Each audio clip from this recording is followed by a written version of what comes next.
ସତ୍ୟକଳା ପକ୍ଷରୁ ଆପଣଙ୍କୁ ସ୍ୱାଗତ। ଜିଲ୍ଲାପାଳଙ୍କ ନୂତନ ସମ୍ମିଳନୀ କକ୍ଷଠାରେ ବାଲେଶ୍ୱର ଜିଲ୍ଲାପାଳ ଶ୍ରୀଯୁକ୍ତ ସୂର୍ଯ୍ୟବଂଶୀ ମୟୂର ବିକାଶଙ୍କ ଅଧ୍ୟକ୍ଷତାରେ ଦୁର୍ନୀତି ନିବାରଣ ସଚେତନତା ସପ୍ତାହ 2025 ପାଳିତ।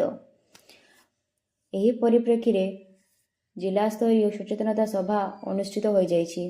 ଆୟୋଜିତ ସଚେତନତା ସଭାରେ ମୁଖ୍ୟ ଅତିଥି ଭାବେ ବାଲେଶ୍ୱର ଜିଲ୍ଲା ପୂର୍ବାଞ୍ଚଳ ଆରକ୍ଷୀ ଉପମହାନିର୍ଦ୍ଦେଶକ ଶ୍ରୀଯୁକ୍ତ ପିନାକ ମିଶ୍ର ଯୋଗ ଦେଇଥିବା ବେଳେ ମୁଖ୍ୟ ବକ୍ତା ଭାବେ ଫକୀରମୋହନ ବିଶ୍ୱବିଦ୍ୟାଳୟର ସ୍ନାତକୋତ୍ତର ଭାଷା ଓ ସାହିତ୍ୟ ବିଭାଗର ମୁଖ୍ୟ ପ୍ରଫେସର ଶ୍ରୀଯୁକ୍ତ ଦେବାଶିଷ ପାତ୍ର, ସମ୍ମାନିତ ଅତିଥି ଭାବେ ବାଲେଶ୍ୱର ଜିଲ୍ଲା ଅତିରିକ୍ତ ଜିଲ୍ଲାପାଳ ରାଜସ୍ୱ ଶ୍ରୀଯୁକ୍ତ ହେମନ୍ତ କୁମାର ସିଂ, ବାଲେଶ୍ୱର ଜିଲ୍ଲା ଉପଜିଲ୍ଲାପାଳ ଶ୍ରୀଯୁକ୍ତ ଶିବ ମାଲବ୍ୟ, ଜିଲ୍ଲା ପରିଷଦ ମୁଖ୍ୟ ଉନ୍ନୟନ ଅଧିକାରୀ ତଥା କାର୍ଯ୍ୟନିର୍ବାହୀ ଅଧିକାରୀ ଶ୍ରୀଯୁକ୍ତ ସଞ୍ଜୟ କୁମାର ରାଉତ, ବାଲେଶ୍ୱର ଜିଲ୍ଲା ଦୁର୍ନୀତି ନିବାରଣ ବିଭାଗର ଆରକ୍ଷୀ ଅଧୀକ୍ଷକ ଶ୍ରୀଯୁକ୍ତ ଅରୁଣ କୁମାର ନାୟକ, ନୀଳଗିରି ଉପଜିଲ୍ଲାପାଳ ଡକ୍ଟର ମଧୁସ୍ମିତା ସାମନ୍ତରାୟ ଏବଂ ଜିଲ୍ଲା ସୂଚନା ଓ ଲୋକସମ୍ପର୍କ ଅଧିକାରୀ ଶ୍ରୀଯୁକ୍ତ ପ୍ରିୟଦର୍ଶୀ ରାଜେଶ ପ୍ରମୁଖ ଉପସ୍ଥିତ ଥିଲେ।